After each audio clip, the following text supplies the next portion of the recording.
Alrighty, so we are going to be looking at a book. Can you guess what book it is? It's right over there.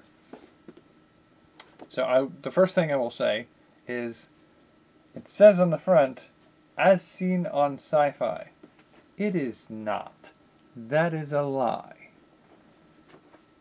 The thing you see on the sci-fi Dresden Files miniseries or series, I don't know what you'd call it at this point, is not the same thing as this book.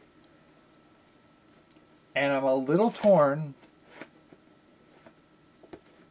I was a little worried going into this that I wouldn't like this at all, because there's a tendency for a lot of people to overhype things for me, and then there's a risk of like, oh, well, this is not what I was hoping for.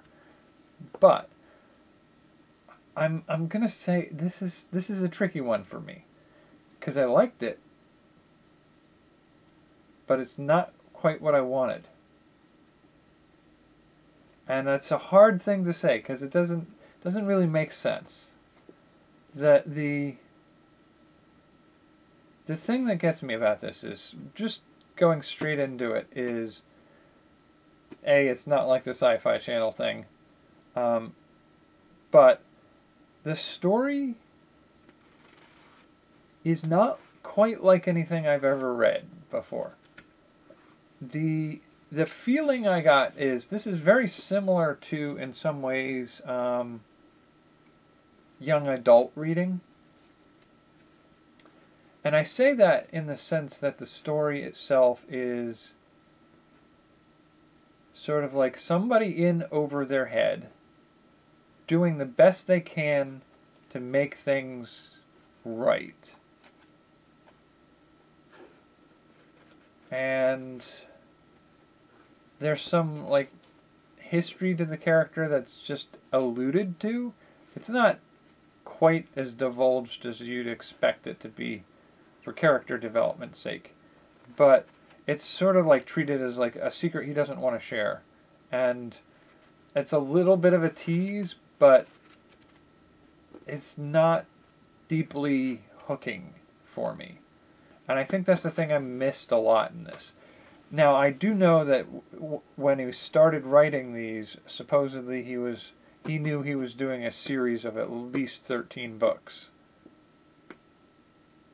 At least that's the feeling I've been told that was the way he was operating. And this feels like the first episode, like a pilot episode of a TV series. But it feels like one in which all the loose ends that we ever really get the chance to care about are mostly tied up by the end of the book.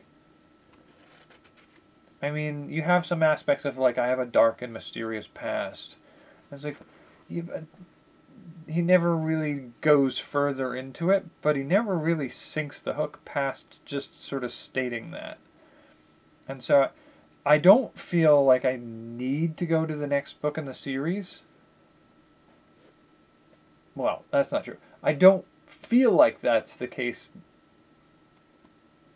But the only reason I feel the desire to maybe check out the next book is because everybody else who's ever read it talks about it like it's an amazing series. And I feel like this felt more like the pilot they released, and with the option of making it a made-for-TV movie if it doesn't get picked up for the rest of the series run. That's what this sort of feels like. It's loosely tied up enough at the end that you don't have to go any further into the series. And I feel that's a little disappointing. I think I probably would have been just as gripey if it did hook me and make me start into the rest of a 13-volume series. So take that with a grain of salt. I do feel like there were certain elements in here that I got a little bit of a tease. Like, we're watching something happen, and I'm like, ooh, is this something they're setting up some major events in the next book? But no, they resolve them in this one. And I guess that makes this one feel, it makes it suggest to me that this series is episodic like the villain of the week episodes of old science fiction programs, and like the continuity of the whole setting isn't well explored or carried through episodes, I know it's got to be different than that as you go forward. I imagine as we go through other books, you'll get more invested in the setting and the world that's built into it. I just wish I had gotten some of those hooks sunk into me the first book in. But I will also say I kind of like the refreshing quality of this book that the main character is not the heroic everyman, the super competent hero. Like he's a screw up. He doesn't seem to be making his way through the world. He's just barely scraping by, and he sort of alienates a lot of his friends through his actions and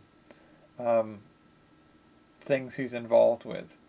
And he can't, and I think the other thing that sort of bothers me about him a little bit is he can't seem to decide whether or not he wants to alienate people. Because, again, with that loner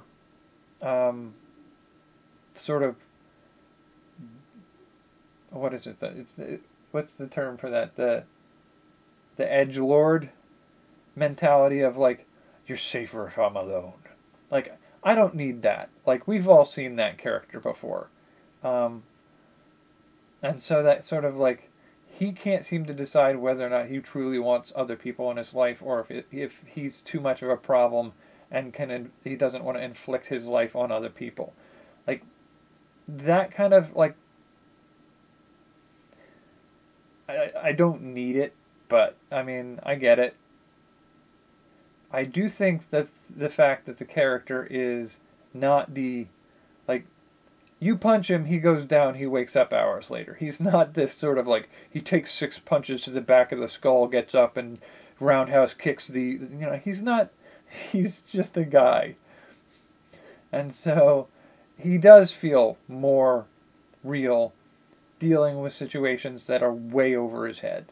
And I like that aspect, but I also am made aware by this book that there are certain tropes that exist in fiction and storytelling for a reason. Like, I feel like there are definitely moments where you finally get the sense of, okay, now he's determined to be heroic. But there are other moments where he's like, it's not my problem. I don't want... And he sort of like tries to walk away from some of these things if he could. He gets pulled into it more deeply than he really wants to be pulled into it. And so it's almost like that when you read legends, fairy tales, stories, there's the popular idea of the hero's journey. And in the first part of the hero's journey, there's the call to adventure. This whole book is call to adventure after call to adventure. And it feels like he's constantly turning them down. Or only willing to do it until it turns out that it's a real big call to adventure and not something he can brush off in a weekend. And it's just like, it feels less heroic. And I guess that's sort of like the flip side of the fact that he's just an ordinary guy. He's not some super-powered hero character. And so I guess it's a fair fit. But I did find myself sort of feeling like I was missing that kind of like character I could get behind the heroics of. This is sort of like a mad scramble to fix crap that sort of originally only had him as a grazing blow that it was going to do some collateral damage to, and he got invested because he wanted to save his own neck and probably see what he could do to earn a little money around the whole situation in the first place. It sort of has some of that, like, if he were to encounter the equivalent of his own character. So if Harry Dresden encountered a Harry Dresden this was all happening to, this guy would have walked away. He would have said, better you than me. I kind of don't want that in a hero character. And he's not like a jerk. He's not a selfish a-hole. I don't mean to say it like that. But it's sort of like if anybody else had gotten caught in the crosshairs that he got caught in, he wouldn't have felt the need to get involved. And so you could literally have made this story with any other lead character. If some of the other characters in the supernatural community that I'm sure is going to be introduced piecemeal through the next several books had been the one that got caught in the trap that he got caught in, that pulled him into all of this, it wouldn't, the story would unfold in roughly the same fashion. So we don't need Harry Dresden. He's not a required element. He's an interchangeable cog. And I feel like that makes the story suffer a little bit. Not that the story's bad. The story's fairly good. And I think the other thing I like about it is the magic isn't like hand-wavium to a degree. I mean, it is not as rigidly structured as a magic system could potentially be, but it's grounded in some sort of rule system that he kind of gradually introduces you to elements of. But I would say even beyond that, the thing that makes the system of the mysticism feel distinctive is it feels like what you could do, honestly, is take this whole story, remove every ounce of the magic from it. You could still write this story with the magic elements being replaced with technology or other aspects of a detective mystery series. Like, this is a detective story, and they've just taken some of like the elements of it. It feels like you could write this story by writing a detective story with no magic whatsoever, and then go back over what you've written and take this element out and say like, well, what if we just termed this as being done by this fairy that you've trapped with a ritual using blood, instead of some rat guy that you once helped solve a crime, solve something that saved his butt from a bigger problem, because nobody else would help him because he's a rat Weasley kind of guy. Like, you could literally do that with most of this story. And I feel like the reverse is true, where you could go through this story and remove all the magic and replace it with mundane elements and make a regular detective story. And so there's a part of me that feels like that's both brilliant as Jim Butcher, the writer, is brilliant for being able to do that. And at the same time, I feel like, then why make it a magic story? And I get that it's likely to become more of a factor as we go through other books in the series. But I feel like that sense of the character who isn't key, is just a replaceable cog that you could swap in another character for, and a magic system that's not required for the story to be the story that it is, feels like I'm being given a stage magician's performance, where all the magic is just a trick. It's a thing tacked on to make this seem more awing and interesting. And I'm not saying it didn't work. I'm just saying, like, I think I saw how some of the tricks were done, and I kind of wish I hadn't. Like, I know some stage magic tricks, and I can never see those tricks and not feel like I'm not getting the enjoyment of somebody who doesn't know how they work. Now, I don't know that this is what the author was doing, so I can't say I know what I don't know how, I can't say that I know how he did the tricks that he did. But it looks a certain way, and I'm seeing underneath some of it, like, I'm not necessarily seeing underneath the gloss, but it dulls the shine on it for me a little bit. And some of that may just be it was hyped to me a lot by people I know. I have a lot of friends who are big fans of this series. And I want to be a big fan of this.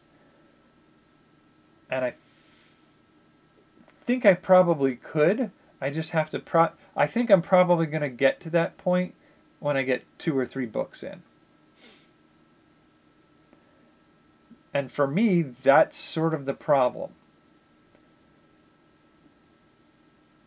I shouldn't have to get 3 books in to become a fan of a series. Because if it takes, like, they tell you in writing, hook them in the first line, hook them in the first paragraph, hook them on the first page. You need to hook me on the first book. If I'm not a fan well, it's not that I'm not a fan. Well, yeah, I liked the book. I like the writing style. He's very good at communicating what's going on in the world. I didn't feel lost at most times in the book. There were a couple times where it started to get a little hairy. But I never felt lost. I felt he communicated everything really well, and he set up a good conflict, struggle, and I like the fact that he didn't have this super competent Sherlock Holmes solves all the problems real easy kind of thing.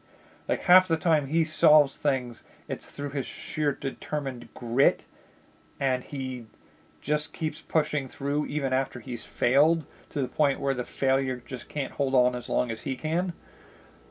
That's a good character development. I just feel like I wasn't as hooked by the character necessarily, and I wasn't hooked by the mystery, and you didn't leave any hooks to drag me on to the next one. The only thing dragging me to the next one at this point would be the fact that so many of the people I know love this series. There must be something more for me in it. I just have to keep going. And I would rather this book got me to the point where I want to keep going because of the book, not because I know other people found subsequent books interesting enough that I'll probably get there too. Does it sound like I'm being a jerk and nitpicky? I don't know. I don't want to say negative things about it, because it was a decent book. I'm curious to see what storytelling abilities and the author's particular skills bring to future books. And I do feel like by reading further on, I will learn a lot more about what actual skilled writing looks like. I just don't know. Like, I'm torn. I like it. I feel like I'm being tricked into liking it, and I feel like I'm seeing through the tricks of some of the writing. Maybe that's a trick in and of itself. I don't know. I don't know how to feel about it. How do you feel about it? You tell me. Have you read it? What do you think about it? Like, do you have other recommendations? Do you have any other feelings about similar books? Like, I can check out some other things. I know theoretically he wrote these books inspired by a series he liked by another author. I don't even remember what those books were. I can probably look it up. Do you think it's worth looking into the books that inspired him to do this? I'd be very curious to see what people think. So let me know. This has run 20 minutes. That's entirely too long. I'm sorry. I will catch you in a future episode.